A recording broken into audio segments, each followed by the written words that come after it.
घर में सिवाय मेरे कुत्ते के कोई नहीं रहता और मेरी इच्छा है कि यहाँ इंसान बसे, बच्चों की किलकारियां गूंजे। इस घर की रसोई में चूल्हा जले, शाकाहारी ना तो ना सही, चाहे उस चूल्हे पे गोश्त पके।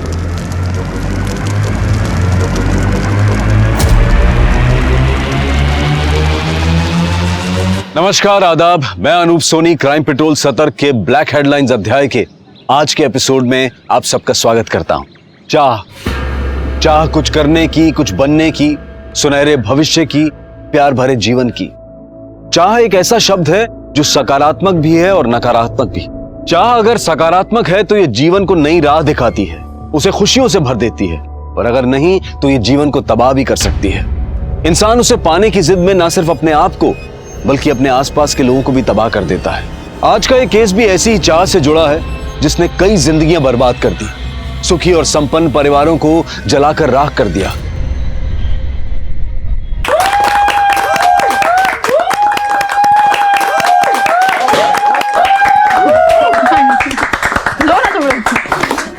देविका, तुमसे बिछड़ने का दिल तो नहीं करता, पर क्या करें, फेयरवेल भी रस्म है, निभानी तो पड़ेगी ही।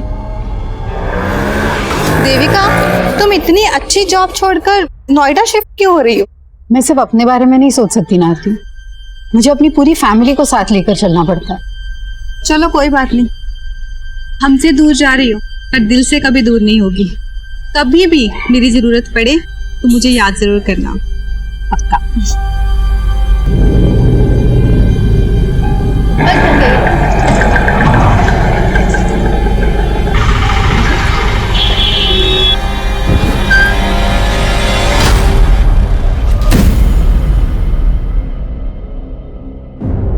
रिया, ये क्या कर रही हो? सामान क्यों फाड़ रही हो? आपने मेरे सामान को हाथ भी कैसे लगाया मम्मा?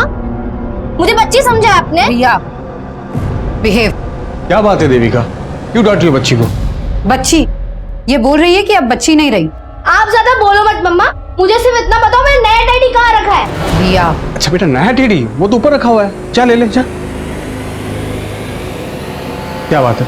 मनीष, हम नोएडा तो शिफ्ट हो जाएंगे, but do you really feel Riya वहां ये बदतमीजी बंद कर देगी? क्यों, तुम्हें अपनी माँ और बहन पे भरोसा नहीं है?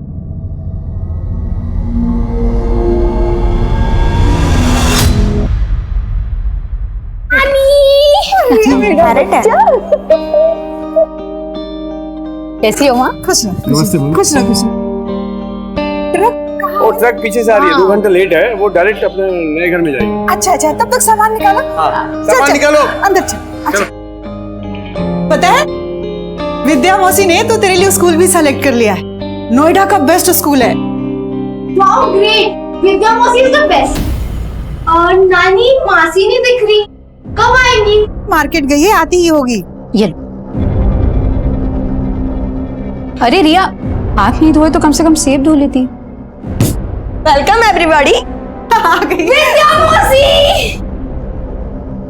ये देखो रिया, मैं आपके लिए क्या लेकर आई हूँ। थैंक यू सो मच मासी।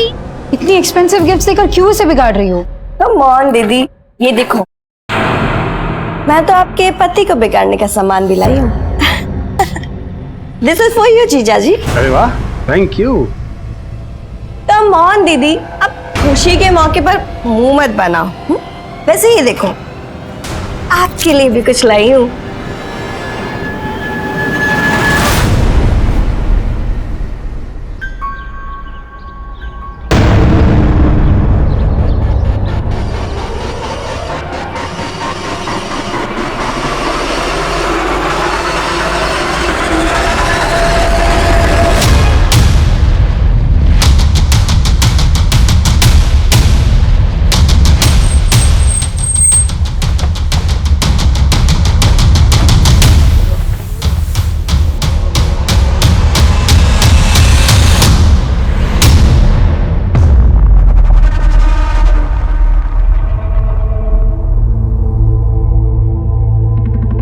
विंडो खोलो, अरे दरवाजा खोलो, खोलो सर।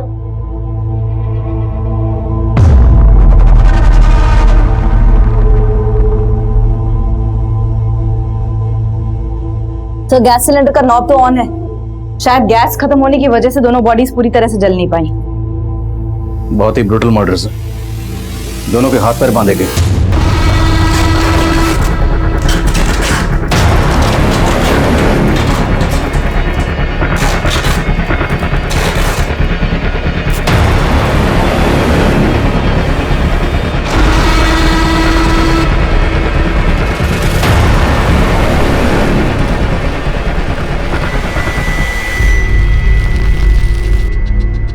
जिसने भी इन दोनों को जलाया होगा उसके दिल में इन दोनों के लिए बहुत ही गहरी नफरत रही होगी। इतनी गहरी नफरत कि उस नफरत की आग में दोनों को जलाकर स्वाह कर दिया।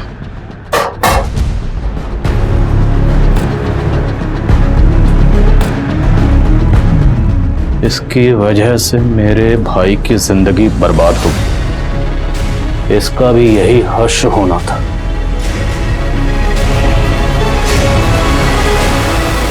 पुलिस की आंखों के सामने था एक खौफनाक मंजर।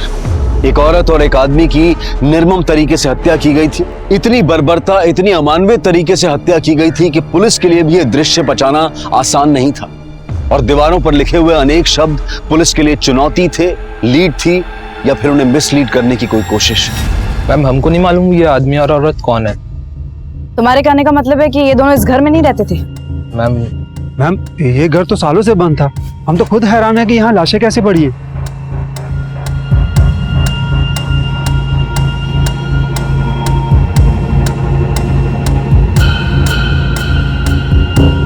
आप लोग बोल रहे हैं कि ये घर सालों से बंद है, लेकिन यहाँ का सामान देखकर तो ऐसा लग रहा है कि यहाँ सिर्फ आदमी औरत ही नहीं बल्कि कोई बच्चा भी रहता होगा। मैम, हमें इसके बारे में कुछ नहीं पता। और वैसे भी घर हमारी कॉलोनी से बहुत दूर है। अब यहाँ पे कौन आया, कब आया, कैसे आया, मैम इसके बारे में हमें कुछ भी नहीं पता।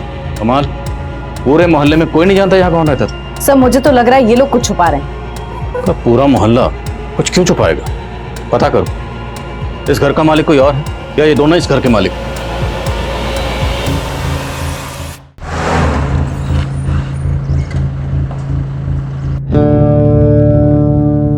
सभी थानों में इंफॉर्मेशन भेज दी गई। हाँ सर, ये नरेश सहगल ब्रोकर है। इसी ने वो घर किराए पे दिलवाया था। किसे दिलवाया था? सर वो एक सिंगल मदर थी सर, अपने इन्फेंट बच्ची के साथ आई थी सर। उस सिंगल मदर का कुछ नाम तो होगा? नाम सर, हाँ देविका जायसवाल सर। मैडम एक नंबर प्रॉपर्टी है यहाँ, इतना शांत माहौल कहीं और नहीं मिलेगा इस इलाके में, और फिर बच्चे के सोने उठने में कोई दिक्कत नहीं होगी यहाँ। सर देविका को वो मकान देखते ही पसंद आ गया था सर, और सर 3 महीने से अपनी बच्ची के साथ वहाँ रहने भी लगी थी। और मोहल्ले वाले तो बोलने वहाँ कोई नहीं रहता था। रेंट एग्रीमेंट है तुम्हारे पास? सर वो रेंट एग्रीमेंट होने ही वाला था सर, लेकिन मकान मालिक को टाइम ही नहीं मिल पा रहा था, इस वजह से। मकान मालिक कौन है? विक्रांत पाठक सर, दिल्ली में रहता है सर। उस मकान का पूरा जिम्मा उसने मेरे ही हाथ में सौंप रखा है। भले ही रेंट एग्रीमेंट ना हुआ हो सर, लेकिन देविका ने 11 महीने का एडवांस रेंट और डिपॉजिट का चेक मुझे दे दिया था सर, जिसमें से मैंने डिपॉजिट का चेक और 3 महीने का रेंट सर मकान मालिक के अकाउंट में जमा कर दिया सर। देखो ऐसा है, उस घर में हमें कोई बच्चा तो नहीं मिला, लेकिन एक आदमी और एक औरत की लाश मिली। मामला सीरियस है, समझ रहे हो तुम? तो ये बताओ, देविका के साथ हमें जिस आदमी की लाश मिली वो आदमी कौन था और उसका देविका के साथ क्या रिश्ता था? सर मुझे उसके बारे में कुछ भी नहीं मालूम सर। जब से मैंने देविका को पोजीशन दिया मैं वहां गया भी नहीं सर। देविका का फोन नंबर और एड्रेस बताओ। सर फोन नंबर दिया तो था उसने, लेकिन सर फोन फॉर्मेट हो गया। देविका ने जो रेंट के चेक्स दिए तो चेक्स हैं तुम्हारे पास? हाँ सर, ऑफिस में रखे हैं सर। हमें उनकी जेरॉक्स चाहिए। ठीक है sir. Pandey, thank you sir. नजर रखो इस नरेश पे, और देविका के अकाउंट में जो परमानेंट एड्रेस है वो निकलो। सर,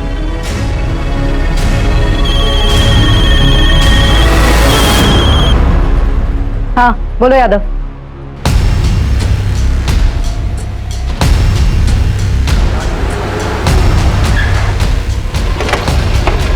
मैम ये केदार मिश्रा है, इसी इलाके का है। ये उस घर के बारे में कुछ बता रहा था जहाँ पे उस औरत और मर्द की लाशें मिली। मैम, कुछ समय पहले जब मैं उस घर के पास से गुजर रहा था तो मैंने देखा कि उस घर के मालिक मिस्टर पाठक और कुछ लोग मिलकर उस घर के पीछे की तरफ गड्ढा खोदकर कुछ तो गाड़ रहे हैं। क्या गाड़ रहे? एक बड़ा सा मोटा सा बोरा था, उस बोरे में क्या था मुझे पता नहीं, लेकिन खून के धब्बे लगे हुए। उस घटना के बाद किसी को उस घर में देखा था? मतलब ये जो मर्द और औरत की लाश मिली है, क्या उनमें से किसी को देखा था? नहीं मैडम, मैंने उस घटना के बाद किसी को नहीं देखा। अब उस घर में कौन रहने आया, क्या हो रहा था, मुझे कुछ नहीं पता इसके बारे में।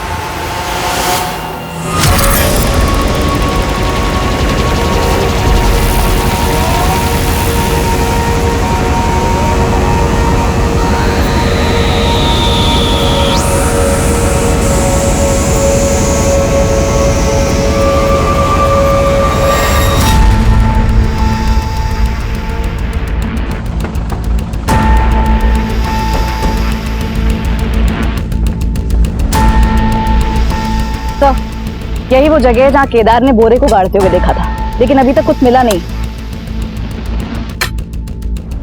तो ये केदार,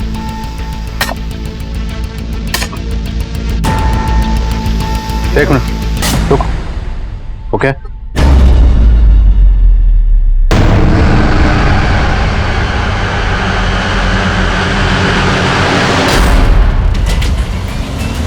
केदार, तूने तो कहा था या तूने मकान मालिक को बोरे में कुछ गाड़ते हुए देखा है। यहाँ से तो बच्चे की लाश मिली है। मैडम मैंने बहुत पहले देखा था। बोल, क्या पता है तुझे?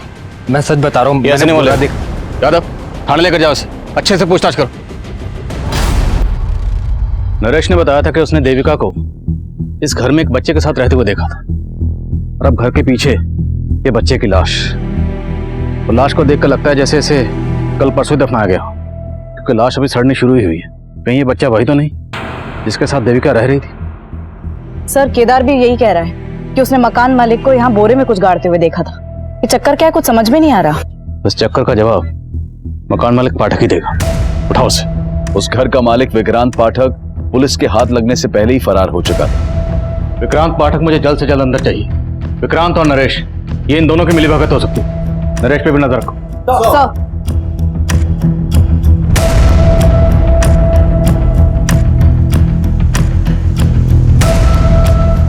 पुलिस विक्रांत को ढूंढने में जुट गई थी। वहीं देविका द्वारा इशू किए गए रेंट चेक्स के जरिए देविका के बैंक अकाउंट की डिटेल सामने आई। सर, देविका की बैंक अकाउंट डिटेल्स में उसका मैरिटल स्टेटस मैरिड था, लेकिन बैंक से उसके पति से जुड़ी कोई भी इंफॉर्मेशन नहीं मिली है। हाँ, परमानेंट एड्रेस जरूर मिला है। तो हो सकता है जिस आदमी की लाश हमें देविका के साथ मिली वो देविका का हस्बैंड हो और वो बच्ची देविका की बेटी। लेकिन सर, देविका ब्रोकर नरेश से झूठ क्यों बोलेगी कि वो सिंगल मदर थी? एड्रेस कहाँ का है?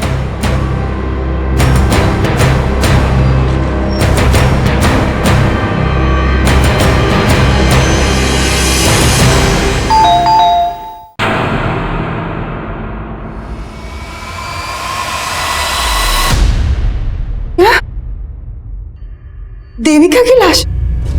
जी, सिर्फ देविका नहीं, उसके पति और बच्ची की लाश भी मिली। ये आप क्या कह रहे हो सर? कल रात ही तो मेरी बात हुई है देविका के पति और बेटी से, और वो लोग यही पास में ही रहते हैं। वो दोनों यहीं रहते हैं, तो देविका उस किराए के घर में क्यों रह रही थी? और वो बच्ची और आदमी कौन था जिसकी लाशें हमें मिली? मुझे ये सब नहीं मालूम। मैं खुद पिछले 2 साल से देविका को ढूंढ रही हूँ। 2 साल से ढूंढ रही? हाँ सर, 2 साल पहले देविका अपने पति और बेटी से झगड़ा करके मायके चली आई थी, और मनीष जब उसको लेने आया। ये कैसी बात कर रही हो तुम देविका?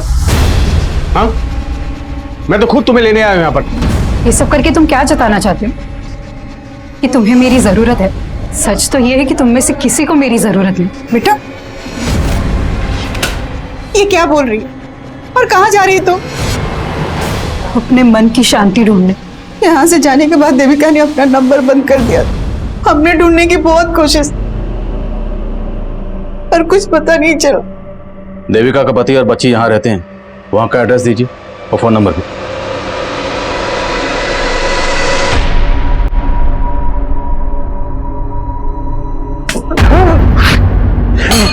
क्या बात है? आप यहाँ पर आराम से सो रहे हो, और वहाँ मम्मा, आप मम्मा को वापस कब लेकर आ रहे हो? बेटा वो अब नहीं आएगी यहाँ। बताओ मम्मा क्यों नहीं आएगी? बताओ पापा, मम्मा वापस क्यों नहीं आएगी? शट अप यार। तब यहाँ पर थी तब तो उसकी परवाह नहीं की तुमने। अब मम्मी मम्मी करके मेरा कान खाती रहती है। जा अंदर जा, जा।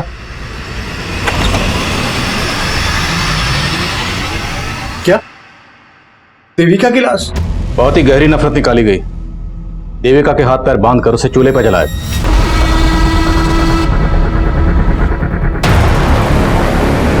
और ठीक उसी तरह से एक आदमी को मारा गया।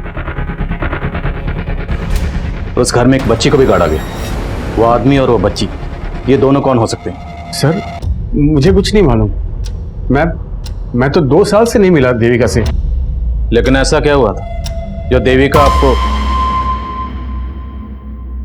आपको तो छोड़कर गई, लेकिन अपनी बच्ची को भी छोड़ गई? सर दोष मेरा ही है। मैंने गलती ऐसी की थी कि जो देविका मुझे कभी माफ नहीं कर पाई। ये तुम्हारी ब्लेजर से निकले हैं जो तुम परसों अपने आउटडोर ट्रिप पे पहन के गए थे। कॉन्डम्स। देखो देविका, अब तुम कोई झूठी सफाई देने की कोशिश मत करना। मैंने तुम्हारे लिए अच्छी जॉब छोड़ी, यहां का छोटी सी नौकरी कर रहे, और यहां तुम अय्याशियां कर रहे हो। अब बस मैं और रिया तुम्हारे साथ नहीं रह सकती। तुम जाना चाहती हो जाओ, मैं तुम्हें रोकूंगा नहीं, लेकिन मुझे नहीं लगता कि रिया तुम्हारे साथ जाना चाहेगी। सर, मैं देविका को कभी खुश नहीं रख पाया। बिलीव मी, उसके जाने के बाद उसकी कमी का बहुत एहसास हुआ मुझे। मैं एक अरसे से उसे ढूंढ रहा हूँ सर। तो ढूंढ लिया होगा उसे, और ढूंढने के बाद जब देविका को किसी गैर मर्द के साथ देखा होगा तो बर्दाश्त नहीं हुआ होगा। क्या बोल रहे हो सर आप? मैंने ऐसा कुछ नहीं किया सर। तुमने बताया कि देविका कहीं जॉब कर रही थी। जी सर, लेकिन जब वो यहाँ से गई तब वो जॉब भी छोड़ चुकी थी। देविका जहां जॉब करती थी वहां की डिटेल्स दीजिए। भगवान के नाम पे कीप द चेंज। सेठ सेठ, भगवान के नाम पे कुछ दो ना सेठ।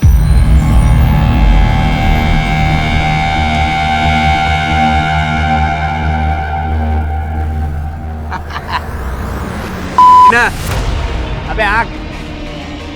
अरे नगीना तू, ए कालू लाली, इधर आओ इधर आओ। अरे ये क्या है? हट, छी, 10,000 रुपए का शर्ट है। और ये क्या है? हाथी का दांत है, हाथी का दांत। हाथी का दांत? अबे हाथी के छोटे बच्चे का दांत। जा। अच्छा। अबे तेरा नगीना ना अभी किसी की किस्मत का नगीना बन गया है, उसको भी चमका दिया और खुद भी चमक गया। कौन है वो जिसको चमका दिया बे तूने? सर, जिस घर में हमें जली हुई लाशें मिली, उस घर के मालिक विक्रांत पाठक का फोन दिल्ली के मुखर्जी नगर में बंद हुआ था, और हमने उसके रिश्तेदारों और दोस्तों से भी पूछताछ की, लेकिन कोई क्लू नहीं मिल पाया कि वो छिपा कहाँ पे। मकान मालिक और किराएदार के अलावा पाठक और देविका के बीच में कोई और कनेक्शन? सर, फिलहाल ऐसा कोई कनेक्शन सामने नहीं आया, और ना ये पता चल पाया कि दूसरी जली हुई लाश किस आदमी की है। लेकिन देविका के बैंक अकाउंट से कोई ना कोई फोन नंबर तो लिंक होगा। उस नंबर की डिटेल्स निकला, शायद कोई क्लू मिले। और ये मकान मालिक पाठक, इसे हाजिर करो। एक बार ये मकान मालिक हमारे हाथ में आ गया तो हमें सर, पोस्टमार्टम रिपोर्ट के मुताबिक देविका और उस आदमी को पहले नशीली दवा देकर बेहोश किया गया। घर से मिले ग्लासेस में फ्रूट जूस के साथ साथ दवा के ट्रेसेस भी मिले। बेहोश करने के बाद उनके हाथ पैर बांधकर दोनों को जला दिया गया। बच्ची की मौत धुएं से सफोकेशन की वजह से हुई। मरने के बाद उसे गाड़ा गया। एक मर्द, एक औरत और एक बच्ची, देखने में तो फैमिली लगती है, पर ये फैमिली थी या नहीं थी इसके लिए इन तीनों का डीएनए टेस्ट करवाना हो। पर मारने से पहले इन दोनों को जूस में बेहोशी की दवा पिलाई गई, तो मतलब साफ ये काम किसी जान पहचान वाले का ही है। अब ये जान पहचान वाला या तो देविका की पहचान का होगा या उस आदमी की। देविका की पर्सनल और प्रोफेशनल लाइफ के बारे में जानते, देविका के नोएडा वाले ऑफिस में चलते। ये हमारी नगीना ने बनवाया है। देखो ये भी कैसा है, पूरे 2 तोले का है और एकदम सच्ची सोने का है। हाँ, तुम्हारी नगीना को लाखों का कोई भीख दे गया है या लॉटरी लगा है? कोई लॉटरी नहीं लगा है, वो तो हमारे नगीने का दिमाग है। उसने बहुत बड़ी जुगत लगाई है। जुगत? हाँ। शांति बहन, हमको भी तो बताओ जुगत। किसी को बताना मत। वो ना शहर गया था तो वहां पर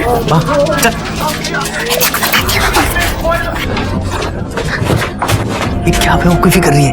किसी को पता चल गया तो कितना बड़ा आफत आ जाएगा, तेरे को मालूम है क्या? अरे तू ही तो बोला था कि आफत उसको आएगा जिसने तुझको इतना पैसा दिया। जरा उठा उठा के ना तेरे दिमाग में कचरा ही भर गया है माँ। भी अपना मुंह बंद रख, समझी? जो मैं बोलता हूँ वही कर।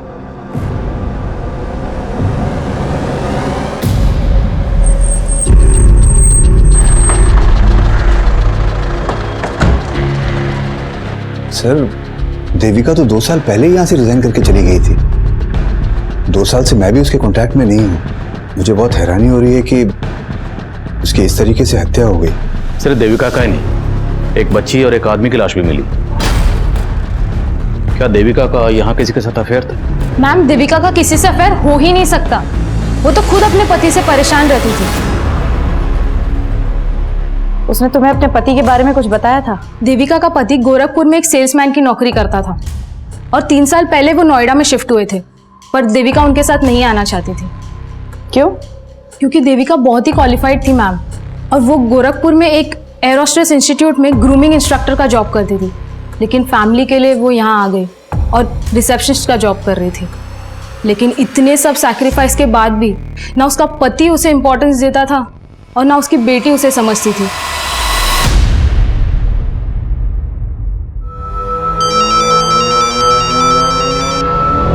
सर, उस घर के मालिक विक्रांत पाठक के उसके एक वर्कर के घर में छिपे होने की लीड मिली है।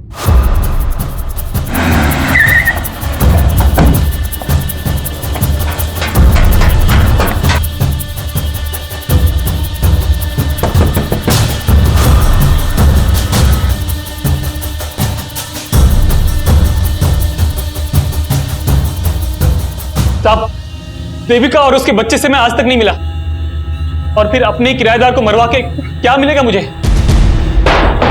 एक चश्मदीद ने उसी घर के पिछले हिस्से में तुझे गड्ढा खोदते हुए देखा। वो तो 3 महीने पुरानी बात है साहब। 3 महीने पहले? तो 3 महीने पहले भी किसी को मारा था? नहीं साहब, किसी इंसान को नहीं। मैंने गड्ढे में अपना मरा हुआ कुत्ता गाड़ा था। कुत्ता? हाँ साहब, वो घर ही मनहूस है साहब। मुझे सस्ता मिला तो मैंने ले तो लिया, इन्वेस्ट कर दिया। सोचा था चलो कम से कम किराया तो आएगा, लेकिन दक्षिण दिशा में मुंह होने के कारण कोई भी किराएदार नहीं आ रहा था। उसके बाद मुझे एक बाबा मिले। उन्होंने सुझाव दिया कि अगर घर की मनहूसियत खत्म करनी है तो अपने किसी वफादार जानवर की बलि देनी होगी। इसलिए उनकी बात मान के मैंने तंत्र पूजा की और अपने वफादार कुत्ते की बलि दे दी और उसको गड्ढे में गाड़ दिया साहब। मैंने सिर्फ अपने कुत्ते की बलि दी थी, मैंने किसी इंसान को नहीं मारा साहब।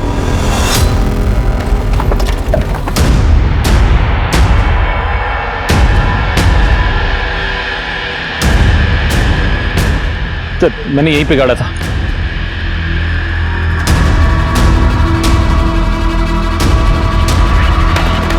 सर यही है सर, कुत्ते की हड्डी देखिए। हाथ से निकालो। लेके जाओ। इन हड्डियों को तुरंत फोरेंसिक भेजो, पता लगाओ क्या ये वाकई कुत्ते की हड्डी है, ये पाठक हमें घुमा रहा है। और देविका से जुड़े जिन जिन लोगों को पाठक जानता है सबका पता लगाओ। देविका का बॉस मेहता, उसका पति मनीष, कोई भी हो सकता है। सर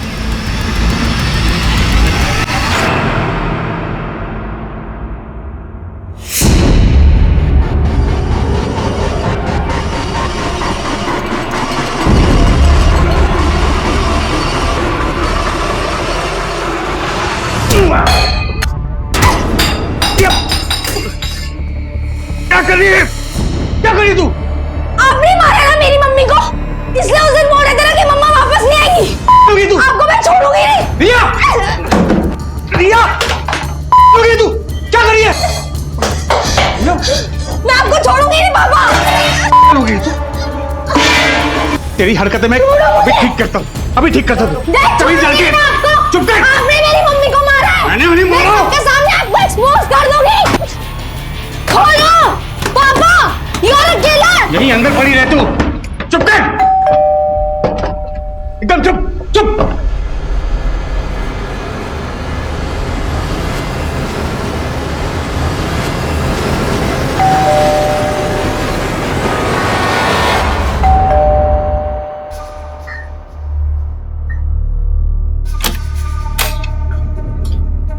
ये क्या हुआ? खोलो पापा। और ये रिया क्यों चिल्ला रही है? क्या बताऊं विद्या, इस लड़की ने मुझे परेशान कर रखा है। समझ भी नहीं आ रहा इसे हैंडल कैसे करूं मैं। तुम परेशान मत हो, मैं हैंडल करती हूँ।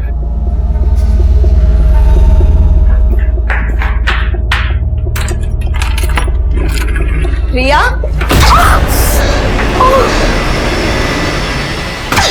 सर, देविका के बैंक अकाउंट से जो नंबर लिंक था ये उसके कॉल डिटेल्स है। इसमें कई सारे नंबर शो कर रहे हैं।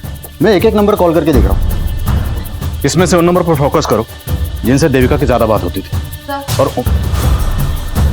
सर, फॉरेंसिक वालों ने बताया कि घर में से मिली हुई हड्डियां किसी जानवर की ही थी, इंसान की नहीं।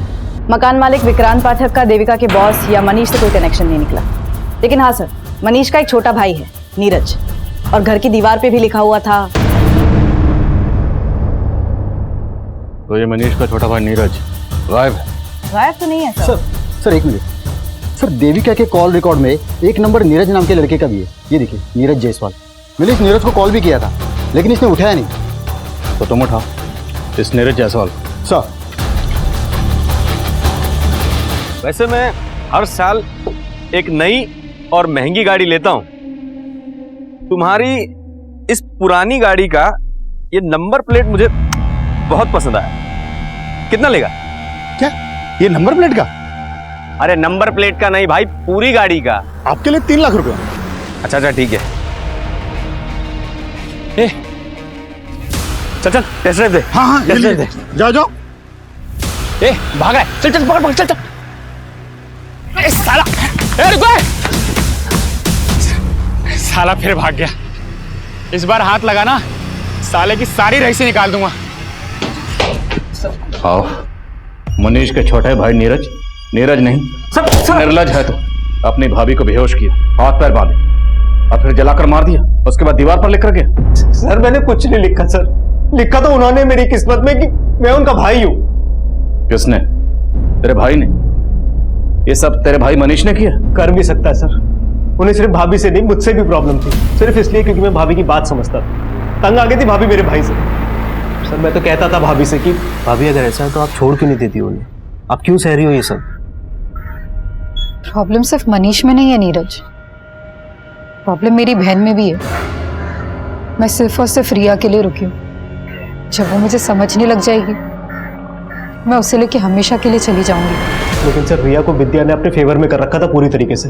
वो विद्या और मेरा भाई मनीष, उन दोनों ने मजबूर किया मेरी भाभी को, और इसलिए उन्होंने अपनी बेटी को छोड़ा सर। तब तो तू ये भी जानता होगा कि देविका कहाँ रहती थी? उन्होंने अपना नया नंबर मुझे दिया था, इसलिए कभी कभी मेरी बात हो जाती थी उनसे। लेकिन सर भाभी ने मुझे कभी नहीं बताया कि वो कहाँ रह रही थी। कभी कभी बात होती थी तो बातों में ये तो बताया होगा तेरी भाभी ने कि वो आदमी कौन था जिसके साथ वो रह रही थी। सर मुझे कुछ नहीं पता इस बारे में सर, और सर आप मुझ पे शक करके गलती कर रहे हैं। ये सब मेरा भाई मनीष और वो भाभी की छोटी बहन विद्या, ये उन दोनों का रचा हुआ पूरा प्लान है सर। भाभी के जाते उन दोनों ने शादी भी कर ली थी। साली साली रहती तो अच्छा था, साली जब घरवाली बनती है यही कांड होते हैं। तो तुम क्या चाहते थे? बिना किसी रिश्ते के सोती रहती तुम्हारे साथ? तो रिश्ता जोड़ा है तो भुगत। कहती थी रिया की माँ बनूंगी तो सब कुछ संभाल लूंगी। क्या खाक संभाला तुमने? हमारे सर भी फोड़ रही है और किस्मत भी।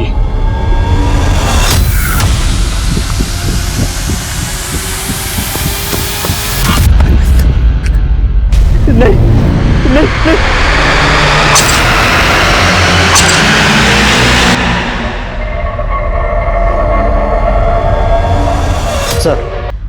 सर उस मनुष्य और विद्या को उठा के लाए।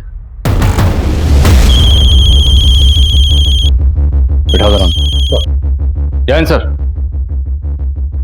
जी सर। ठीक है सर, मैं अपडेट करता हूँ आपको। सर, देविका के कॉल रिकॉर्ड्स में एक ऐसा नंबर मिला है जो कंटिन्यूसली स्विच ऑफ जा रहा है। किसका नंबर है ये? सुरेश तिवारी। इसका फोन हत्या वाली रात उस घर के एरिया में बंद हुआ जहां से लाशें मिली थी। नंबर कहाँ का है? मेरठ। तुरंत मेरठ निकल, उठाओ इसे।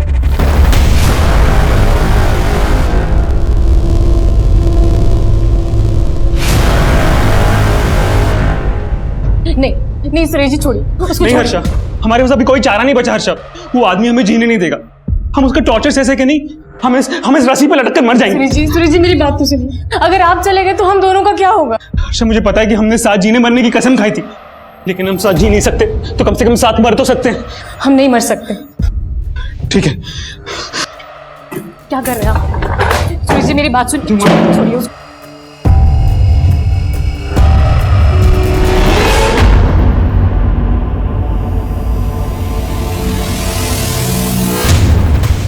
सर आप ऐसे कैसे हमें उठा कर ले आए? जैसे तू लेकर आया अपनी साली को अपनी जिंदगी में।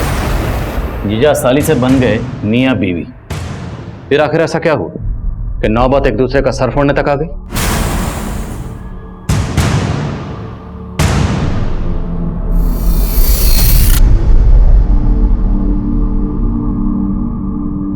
I'm sorry मम्मा, मैंने कभी भी आपकी रिस्पेक्ट नहीं की। I'm very bad. प्लीज मुझे माफ कर दो, प्लीज वापस आ जाओ। हमें फिक्र थी रिया की, इसलिए शादी की, रिया की फिक्र का वास्ता देकर अपनी शादी को जस्टिफाई कर रहे हो? नहीं सर, आप गलत सोच रहे हैं। हमारी शादी से तो दी को भी कोई प्रॉब्लम नहीं थी। देखो, अब मैं तुम दोनों के बीच में पिसना नहीं चाहती और ना ही तमाशा करके घर की इज्जत पे आंच आने देना चाहती। तुझे मनीष पसंद है ना, तू बना ले इन्हें अपना पति, मुझे कोई प्रॉब्लम नहीं है। बस प्लीज प्लीज मेरी बेटी रिया का ख्याल रखना।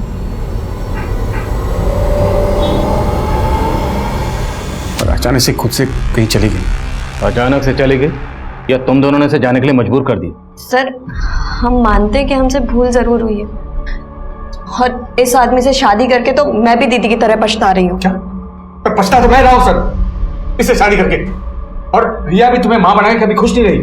इसने हम सबकी जिंदगी बर्बाद कर दी सर। जिंदगी तो तुमने हमारी बर्बाद की। चुप। जिस कांड के बारे में पूछ रहा हूं ना, उसके बारे में बात करो। कैसा कांड सर? मैंने कोई कांड नहीं किया सर। मैं तो रिया की खुशी के लिए जेन्युइनली देविका को ढूंढ रहा था। तुम देविका को ढूंढ रहे थे, तुम्हारा छोटा भाई नीरज और लगातार देविका के टच में था। क्या? तेरी नौटंकी तेरे घर पे देख चुका हूं। बोल, तेरी बीवी देविका के साथ जो आदमी रहता था वो कौन था, और वो बच्ची कौन थी जिसकी लाश हमें मिली? उन दोनों का देविका के साथ क्या ताल्लुक था? क्यों मारा उन दोनों को? क्या आदमी, कौन आदमी, आप क्या बोल रहे सर? मैं किसी आदमी को नहीं जानता और मुझे तो अभी मालूम पड़ा कि मेरा भाई नीरज देविका के टच में था। हाँ सर, ये सच बोल रहे हैं। हम लोगों को इस बारे में कुछ नहीं मालूम था। सर मुझे तो लग रहा है अगर ये मनीष और विद्या का गेम है तो इसमें मनीष ने अपने भाई नीरज को फंसाने के लिए प्लान किया होगा और दीवार पे वो सब लिख दिया होगा। लेकिन मनीष अपने छोटे भाई नीरज को क्यों फंसाएगा? क्या उसे ये शक था कि उसके छोटे भाई का उसकी बीवी के साथ? बोलो। सर, सुरेश 2 साल से गायब है। और 2 साल से गायब? हाँ सर, सुरेश यहाँ अपनी पत्नी हर्षा और एक बच्चे के साथ रहता था। हर्षा तो यहाँ नहीं है। पता चला है कि सुरेश मेरठ में जल विभाग में क्लर्क था। अगर ये सुरेश 2 साल से गायब है तो इस सुरेश के नाम पर जो मोबाइल नंबर रजिस्टर्ड है उस नंबर से देविका को कॉल कौन करता था?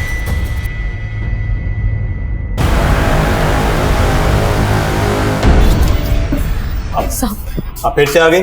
आपसे बोला ना जैसे ही आपके पति का पता चलेगा आपको बुला लेंगे। वो शायद नहीं मिलेंगे साहब, उन्होंने आत्महत्या कर ली होगी। क्या? तुम तो पहले बोल रही थी सुरेश लापता है, अब बोल रही उसने आत्महत्या कर लिया। ये लगा के रखा तुमने? साहब, एक बात हम आपको पहले बताए नहीं थे। 2 साल पहले ऐसे ही अपने बॉस से तंग आकर उन्होंने आत्महत्या करने की कोशिश की थी। नहीं, देखिए, आप ऐसा नहीं कर सकते। अगर आपका बॉस आपको तंग करता है तो आप उसकी शिकायत अपने बड़े अफसर से कीजिए। क्यों आप हमको अनाथ करके जाना चाहते हैं? हमारी बात कोई नहीं सुनेगा हर्षा। हमारे बॉस ने सबको अपने खिलाफ कर दिया। कौन बॉस? वो विनायक मिश्रा।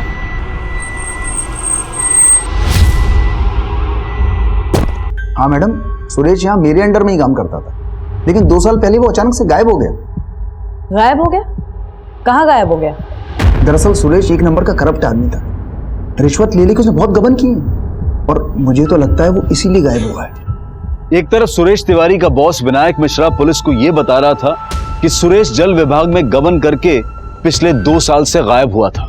वहीं दूसरी तरफ सुरेश की बीवी हर्षा ने एक दूसरे पुलिस स्टेशन में सुरेश की मिसिंग रिपोर्ट फाइल की थी और वो ये कह रही थी कि सुरेश ने आत्महत्या कर ली होगी। जल्द ही ये जानकारियां दोनों पुलिस स्टेशन के बीच साझा हो गई और सुरेश की बीवी को उस आदमी की लाश की शिनाख्त के लिए बुलाया गया जो विक्रांत पाठक के घर में एक महिला और बच्चे की लाश के साथ मिली थी। तो आप कह रही हैं कि ये लाश सुरेश की? लेकिन जहां आपने इसकी मिसिंग कंप्लेंट फाइल की थी वहां आपने ये भी कहा था कि सुरेश ने आत्महत्या की होगी। तो अगर सुरेश ने आत्महत्या की थी तो ये लाश सुरेश की कैसे हो सकती है? हम अपने पति की लाश को पहचानने में धोखा नहीं खा सकते। पर विनायक तो ये कह रहा है कि सुरेश गबन और रिश्वत लेकर भागा। झूठ बोल रहा है वो, वही फंसा रहा था सुरेश जी को। एक काम ढंग से होता नहीं तुमसे। सर पर हमारी गलती क्या है तो बताइए। विनायक बहुत नीचा दिखाता था सुरेश जी को, सारे स्टाफ के बीच में डांट देता।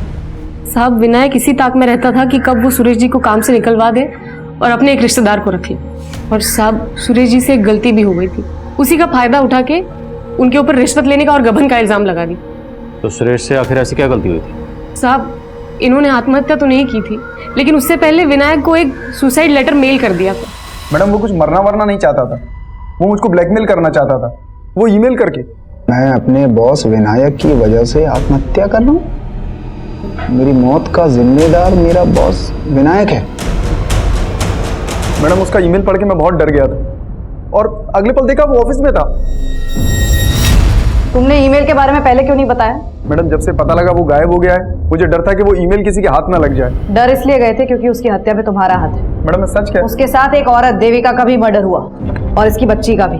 तुमने ही किया है ना? मैडम मैं सच कह रहा हूँ, मैं इनको जानता भी नहीं हूँ। आप कह रही हैं कि आप इस देविका को नहीं जानते, पर यह दावा कर रही हैं कि इस देविका के साथ हमें जिस आदमी की लाश मिली वो आपके पति सुरेश की लाश। तो अचानक 2 साल बाद आप अपने पति की आत्महत्या की खबर देने पुलिस स्टेशन क्यों गए?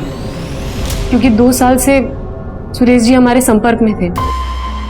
वो भागे जरूर थे 2 साल पहले विनायक से डर के, लेकिन बीच बीच में चोरी छिपे हमसे मिलने आया करते थे। फिर अचानक से उन्होंने घर आना बंद कर दिया। उन्होंने जो नया नंबर लिया था वो भी बंद आने लगा। बस इतना पता था कि वो यहाँ शहर में कहीं रहते हैं, तो इसलिए उन्हें ढूंढने आ गए। और जब वो नहीं मिले तो उनकी मिसिंग कंप्लेंट लिखा दी हमने। आपके सुरेश जी ने शायद घर आना इसलिए बंद कर दिया होगा क्योंकि सुरेश ने दूसरा घर बसा लिया था इस देविका के साथ। क्या बात कर रहे हैं साहब आप? वो सपने में भी हमें धोखा देने की नहीं सोच सकते।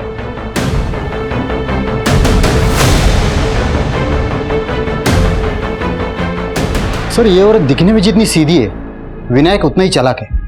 पहले ये केस देविका से कनेक्टेड लग रहा था, लेकिन अब लग रहा है कि ये केस इस सुरेश से भी कनेक्टेड है। सर मैंने चेक किया, सुरेश का बैंक अकाउंट उसी बैंक में था जिसमें देविका का था। इनफैक्ट सुरेश ने एज अ गारंटर किसी नगीना नाम के आदमी का बैंक अकाउंट भी उसी बैंक में खुलवाया था। इस नगीना का इन कत्ल से क्या ताल्लुक है? सर नगीना एक भिखारी था। अचानक से उसके बैंक अकाउंट में बहुत सारे पैसे आ गए थे और 1 हफ्ते पहले उसका मर्डर हो गया। नगीना मर्डर केस विनोद नगर पुलिस इन्वेस्टिगेट कर रही है। वो लोग भी हैरान थी कि अचानक एक भिखारी के पास इतने पैसे कहां से आ गए, और जब उसके बैंक अकाउंट होने की बात पता चली तो उन्होंने मुझे कांटेक्ट किया। लेकिन इस नगीना का मर्डर किसने किया? सर विनोद नगर पुलिस को भोलू और कालू नाम के आदमियों पे शक है।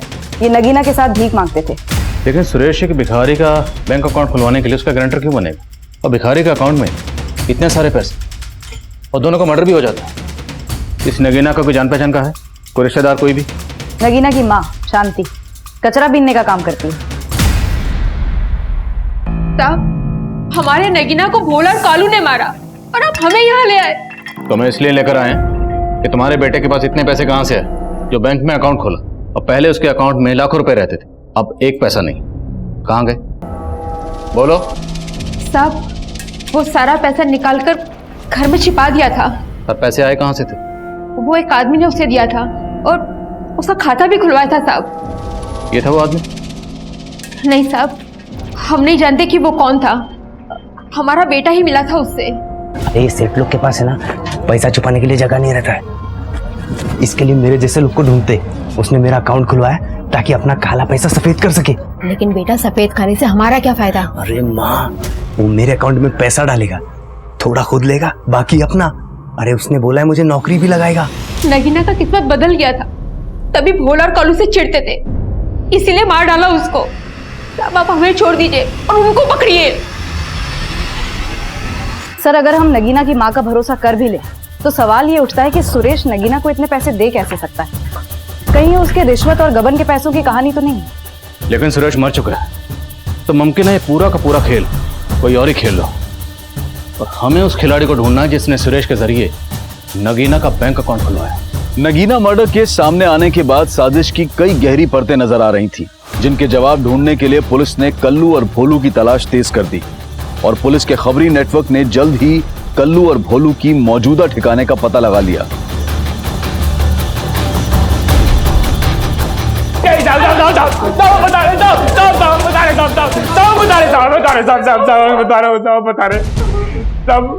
हमने नगीना को पैसों के लालच में नहीं मारा, वो कभी ना लाली को अपने साथ लेके चला गया।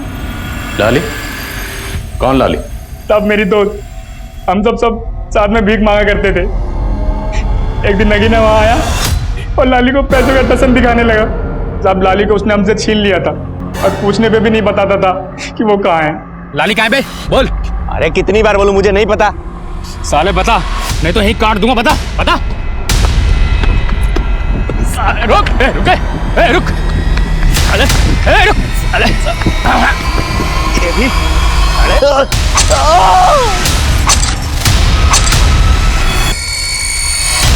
लाली का पता चला? नहीं साहब। देखो अगर माँ करो जरा धुलाई इनकी। नहीं साहब मैंने बता दिया। सर घर से जो 2 जली हुई लाशें मिली और घर के पीछे से जो बच्ची की लाश मिली है, इन तीनों की डीएनए रिपोर्ट्स आ गई हैं। बहुत ही चौंकाने वाली रिपोर्ट्स हैं।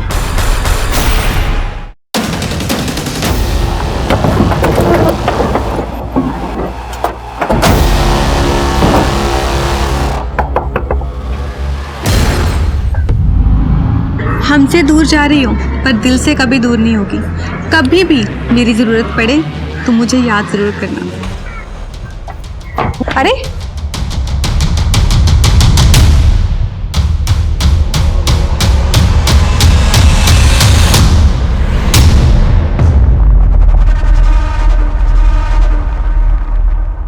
रिपोर्ट से पता चलता है कि बच्ची का डीएनए सुरेश के डीएनए से तो मैच करता है, पर देविका से नहीं। इसका मतलब वो डेड बॉडी देविका की नहीं है। मतलब ये सारा का सारा गेम देविका। नजरें मत झुकाओ, जो किया वो क्यों किया ये बताओ। मैं तो बस शांति की जिंदगी जीना चाहती थी, पति और बेटी का प्यार चाहती थी, लेकिन किसी ने मुझे नहीं समझा। मैं सबसे तंग आकर चली गई थी। कोई अच्छी सी नौकरी ढूंढ कर सेल्फ डिपेंडेंट बनना चाहती थी। और फिर एक दिन जॉब ढूंढते ढूंढते मेरी मुलाकात सुरेश से हुई। हम अच्छे दोस्त बन गए, साथ रहने लगे। लेकिन इसके बारे में मैंने अपने घर वाले से कुछ नहीं कहा। और तुम्हारा देवर नीरज, वो तो लगा था तुम्हारे टच में था। मैं उसके कांटेक्ट में थी, लेकिन सिर्फ इसलिए क्योंकि मैं जानना चाहती थी कि वहां क्या हो रहा था।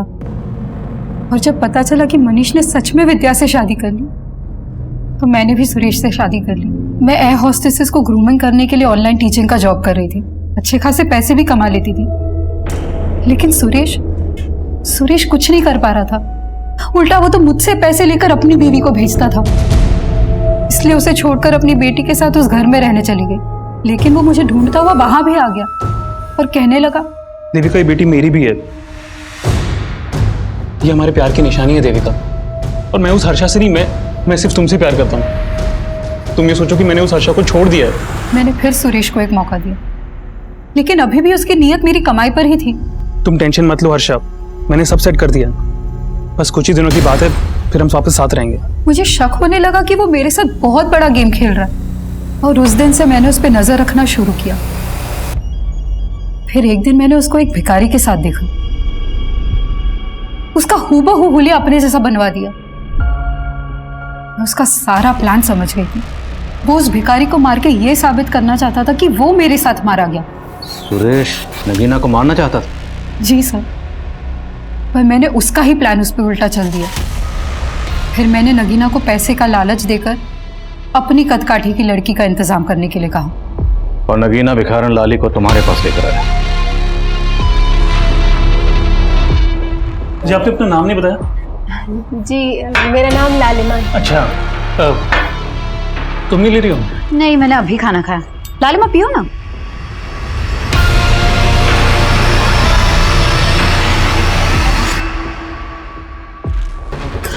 दोनों बेहोश है, जल्दी जल्दी हाथ पैर बांधो।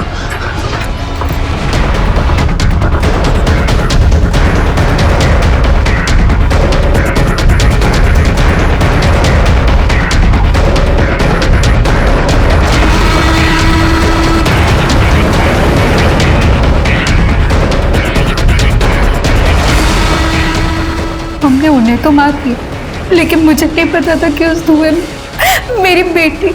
सब मैं अपनी बेटी को नहीं मारना चाहती थी, लेकिन वो। पर तुमने दीवार पर वो सब क्यों लिखा था? मुझे नीरज से पहले कभी कोई शिकायत नहीं थी, लेकिन जानती थी कि जब आप मनीष के भाई तक पहुंचेंगे तो आपको लगेगा कि ये मनीष की ही चाल है। और मैं मनीष को फंसाना चाहती थी, उसे बर्बाद करना चाहती थी। आज सिर्फ और सिर्फ उसी की वजह से मेरी जिंदगी बर्बाद हो गई। तुम्हारी जिंदगी खुद तुम्हारी वजह से बर्बाद हुई।